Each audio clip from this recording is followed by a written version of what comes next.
Hello बच्चों, let's read the question. The question says match the rule given in column first with statement given in column second.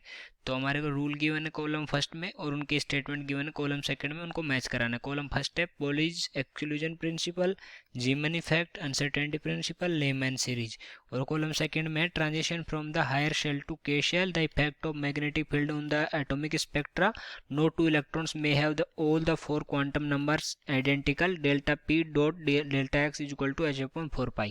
तो हमें match कराना है कि delta column one में का जो रूल है वो कॉलम सेकंड की कौन सी स्टेटमेंट से मैच करता है. और ऑप्शन है ए में आर, बी में क्यू, सी में एस, डी में P, R Q P S R S, B R S Q S P P Q S R S. तो इन चार ऑप्शन में से हमें जो करेक्ट ऑप्शन है इनमें से वो हमें चूज करना है. तो सबसे पहले लिखेंगे इस क्वेश्चन के लिए की कॉन्सेप्ट. और की कॉन्सेप्ट क्या हो जाएगा इस क्वेश्चन का, वो हो जाएगा हमारा principles and effects. Principles and effects. Okay, ये हो जाएगा इस क्वेश्चन के लिए की कॉन्सेप्ट. अब हम देखते हैं कि कौन सा प्रिंसिपल का क्या स्टेटमेंट होता है और कौन से इफेक्ट का क्या स्टेटमेंट होता है. तो अगर हम फर्स्ट बात करें पोलिज exclusion principal,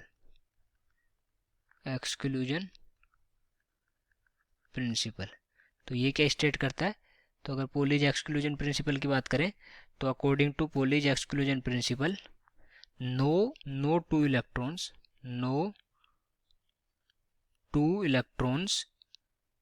will have in a single atom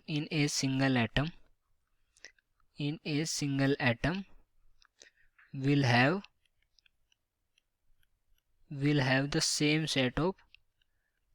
have the same set of quantum numbers.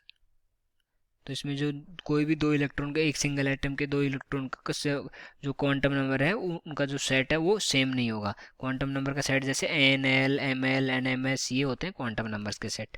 तो ये हो गया हमारा पोलिज एक्सक्लूजन प्रिंसिपल. तो इसमें कौन सा ऑप्शन करेक्ट हो जाएगा, वो हो जाएगा इसमें पोलिज एक्सक्लूजन में आर आ जाएगा, ए में आर आ गया. सेकेंड की अगर हम बात करें जीमन इफेक्ट, तो जीमन इफेक्ट क्या होता है. हमारा जीमन इफेक्ट का स्टेटमेंट अगर हम लिखे राइट डाउन करें तो जीमन इफेक्ट क्या होता है, स्पेक्ट्रल लाइंस. इसमें क्या होता है spectral lines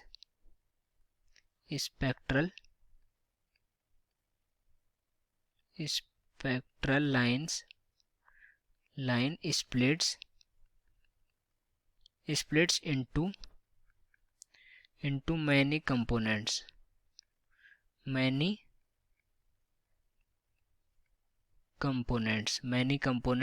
in the presence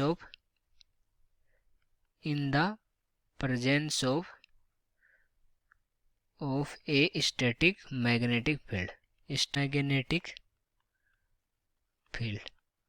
तो मैग्नेटिक फील्ड में प्रेजेंस में क्या होता है, जो हमारी स्पेक्ट्रल लाइन होती है वो मैनी कंपोनेंट्स में स्प्लिट हो जाती है. तो ये प्रिंसिपल ए इफेक्ट किसकी इफेक्ट की वजह से होता है, ये इसको इफेक्ट को क्या बोलते हैं या जीमन इफेक्ट बोलते हैं. तो बी में कौन सा ऑप्शन करेक्ट हो जाएगा, बी में हो जाएगा हमारा क्यू.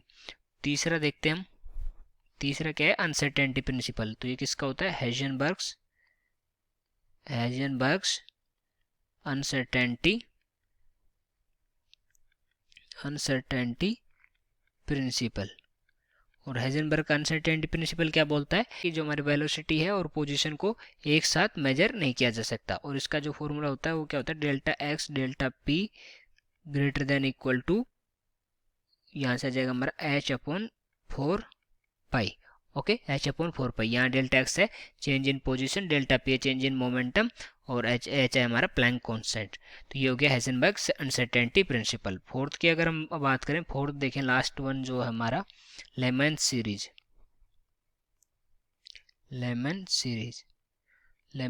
का अगर हम देखें तो वो क्या होता है, when an electron makes a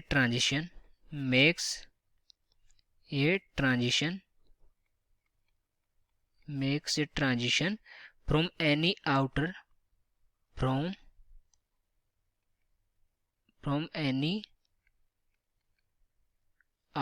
orbit to first orbit. और फर्स्ट ऑर्बिट क्या होता है, हमारा जो फर्स्ट सेल का होता है वो होता है हमारा के शेल। ओके, तो कोई से भी अगर ये फर्स्ट सेल में आ रहा है, फर्स्ट ऑर्बिट में आ रहा है, ठीक है, तो उसको बोलेंगे हम लेमन सीरीज, अगर कोई भी इलेक्ट्रॉन आ रहा है तो यहाँ हम देख सकते हैं। तो इसके लिए कौन सा करेक्ट हो जाएगा, हमारा पी करेक्ट हो जाएगा। तो कौन सा ऑप्शन करेक्ट हो गया फाइनली, ए में आर, बी में क्यू, सी में एस, डी में पी। तो हमारा जो फर्स्ट ऑप्शन है वो करेक्ट हो जाएगा। So I hope you understood it well. Best of luck.